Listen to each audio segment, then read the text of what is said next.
Hi, Rob here, and today I'm going to be looking at this obscure family film that features former members of the Monty Python comedy troupe and a cast of the finest British acting and comedic talent around.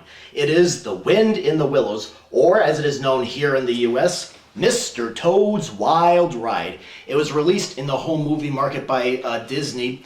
I'll be upfront, I have not read the book, but I have seen the Disney adaptation that was part of The Adventures of Ichabod and Mr. Toad, and I have glimpsed at various book adaptations of the story over the years. Now, I first became aware of this version when I was at my local library when they still had videotapes, and this was one of the ones that they had.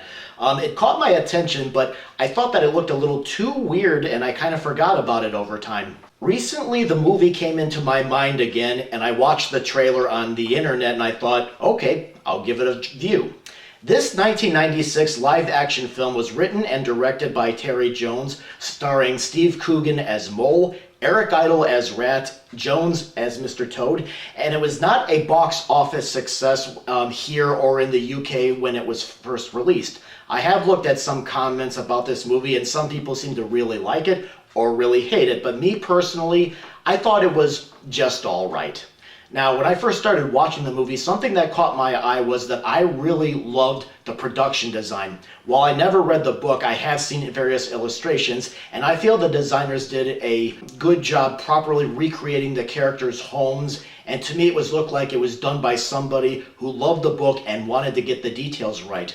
I thought the photography was also great. Something that I noticed with this adaptation is that with the exception of Toad and the villainous Weasels makeup, you can see the actors' faces and their expressions. All they have is basically whiskers and animal ears or wigs that give them the animal look that they're portraying. This I found to work very well because sometimes with some live-action movie adaptations where actors are playing animals in costumes like various Alice in Wonderland adaptations is when the actors' faces are covered in masks as well as makeup, you obviously can't see their faces and it's hard for them to project their feelings through the prosthetics. With this film, I think doing it the other way around allowed them to have more personality, but at first I didn't really notice their animal whiskers or ear prosthetics right away. Now with the acting, I wasn't really sure I was going to like it in the beginning. I think out of all the actors, I really liked Steve Coogan as the more subdued Mole. I found him to be very grounded and the most developed character of the main characters. Eric Idle I thought was good as the jovial Rat, but at first I thought his performance was a little forced as he was talking to Mole like he was a 5-year-old, but as the film progressed, Ratty became more of the voice of reason to the other characters. At first, I didn't like Terry Jones's portrayal as Toad. You know, he's a character that's constantly picking up new habits and new likes as he goes along. And I felt like, I kept thinking he needed to be more eccentric and a little bit more stuffy, but he did seem to get much better as the film went on and he was able to display his facial expressions very well.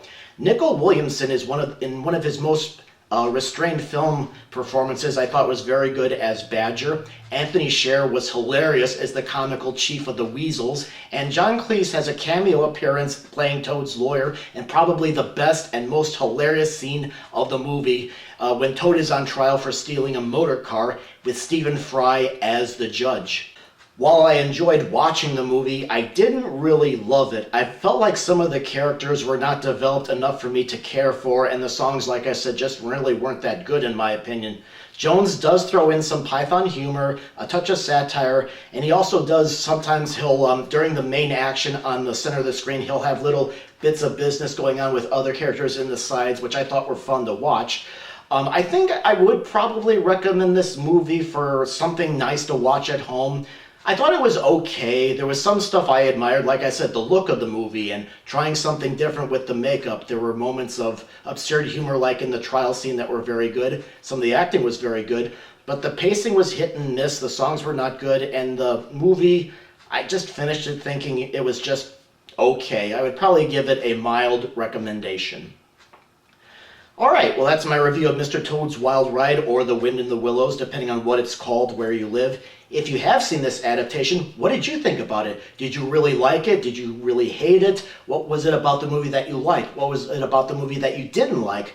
Please post your comments in the comment box below, and feel free to check out some other movie reviews of movies you can watch at home or in your local movie theater.